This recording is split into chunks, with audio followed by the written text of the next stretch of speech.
Have you ever received a strange rule from your parents, one that never really came with a clear reason? Back when I was a kid, there was one rule that still lingers in my memory: never look out the window after midnight.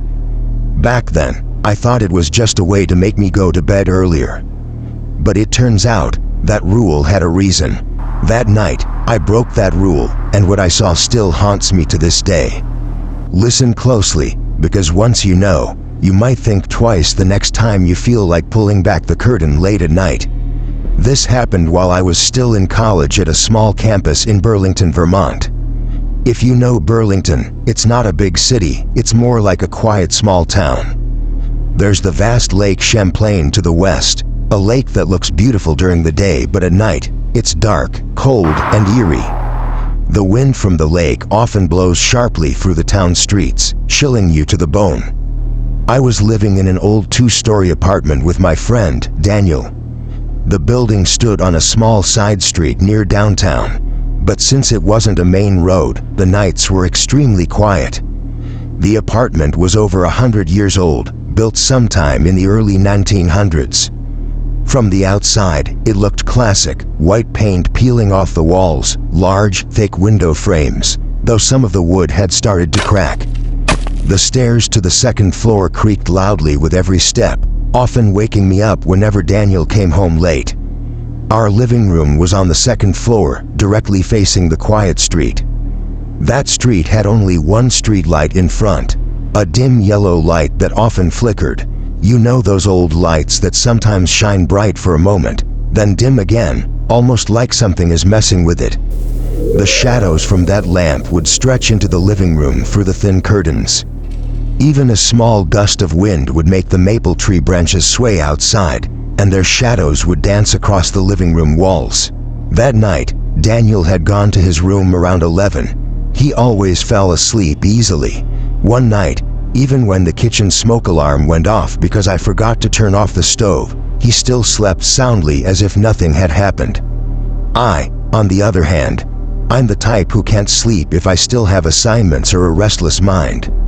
So at 12:30 a.m., I was still sitting in the living room chair, trying to finish an essay that was due the next day. On the small table in front of me was a glass of cold coffee, some sheets of paper covered in scribbles, and my laptop, its screen dim from not being touched for a while. I sat on an old chair with a thin, worn-out cushion, right next to the big window. And that was the problem. Every time I tried to focus, my eyes kept drifting to the window. The curtains were thin, letting in faint light from outside, casting strange shadows on the floor and walls. The living room was completely silent, so quiet that the ticking of the old wall clock in the kitchen sounded loud and clear. Its rhythm monotonous, but in the middle of the silence, the sound felt like a heavy reminder of time. Occasionally, the wooden floor creaked softly, as if someone was walking slowly, even though I knew it was just me in the room. Even the wind outside the window seemed to whisper faintly if you stayed still long enough. When I glanced at the clock, I realized it was past midnight. The short hand was on 12, the long hand on 6. Exactly 12:30 a.m. at that moment, I suddenly remembered my mom's strange warning from my childhood: never look out the window after midnight. I still clearly remember her expression the first time she said it. I was a kid, maybe 3rd grade. I loved sitting in my room, staring out the window. My mom came in one day, and in a serious tone, she said that line. Not jokingly, not angrily. Her voice was soft but firm, like someone who knew something that could never be explained. Back then, I didn't understand. I thought it was just a rule to make me go to bed faster. But now, years later, sitting in this dark old apartment living room, my mother's words seemed to echo again. Not just echo, they rang in my head so clearly, it was as if she was standing right behind me, whispering her warning again. Don't look out the window after midnight. I tried to distract myself. I looked down at my notebook, pretending to be busy writing. But the uneasiness wouldn't go away. The more I tried to ignore it, the more I felt like something outside the window was waiting for me to look.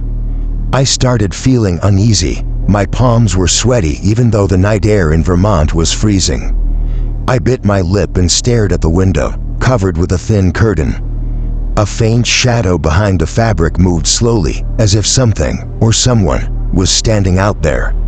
I could have chosen to stay seated, pretending not to care, or just go into Daniel's room and sleep. But that curiosity, it grew stronger by the minute. Fear and curiosity blended together, making my heart pound. Finally, without realizing it, I stood up from the chair. My steps were slow, heavy, as if guided by some unseen force. My hand reached toward the thin curtain, and for the first time, I realized maybe my mother's old warning wasn't just a myth. I stood right in front of that window, my hand still gripping the thin curtain. My breath came in short gasps, a mix of fear and curiosity making my body tremble. The streetlight outside pierced through the curtain, casting long shadows on the wooden living room floor. Each shadow moved slowly with the wind sneaking through the window crack, making the room feel alive, even though I was alone. The ticking of the wall clock sounded louder, tick-tock, tick-tock, as if counting down every second. I knew I should step back, but my eyes were glued to the window. A pressing curiosity urged me, as if a faint voice were calling, "Look, just look." With trembling hands, I slowly opened the curtain little by little.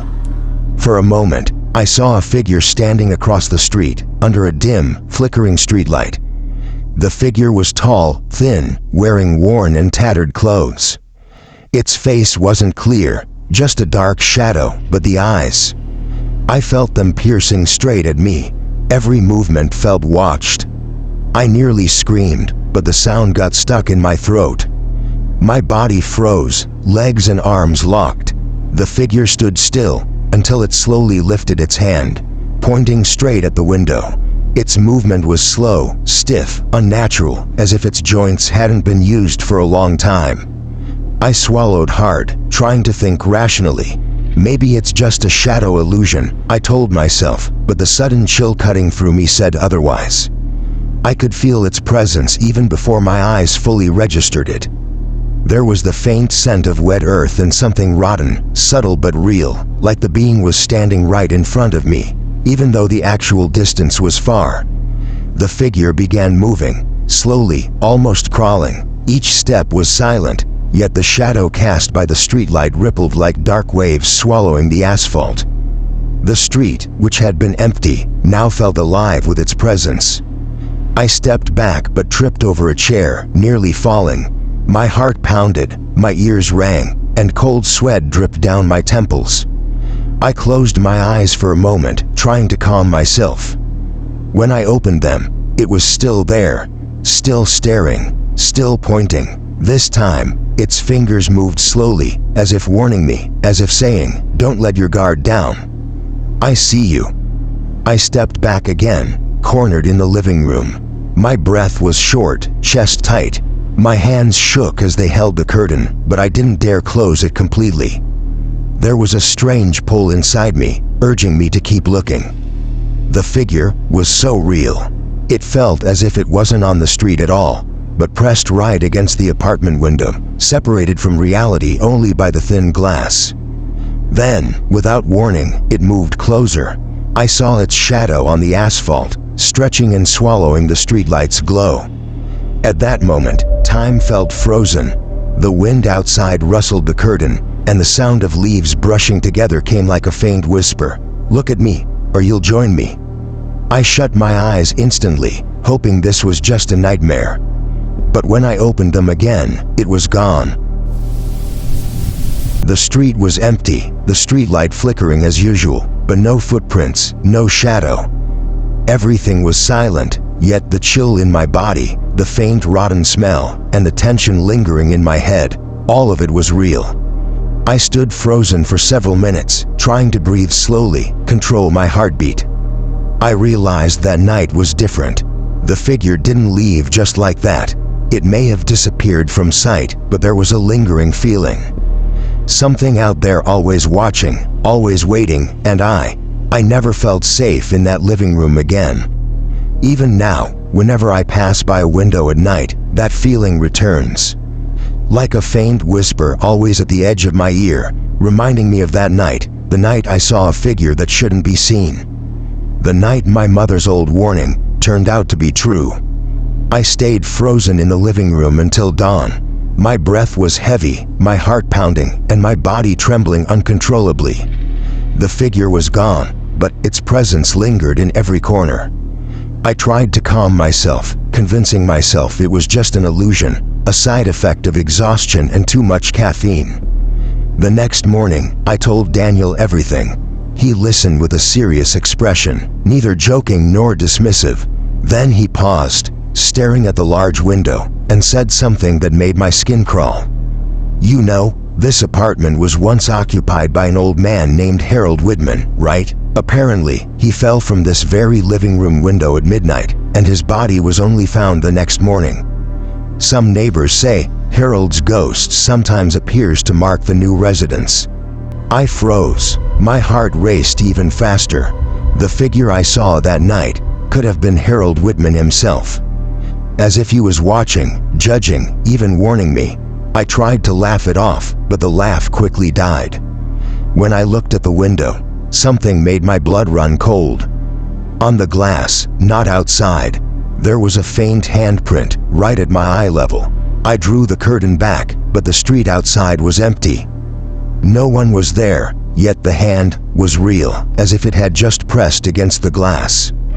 I turned to Daniel to tell him, but he had already left the room.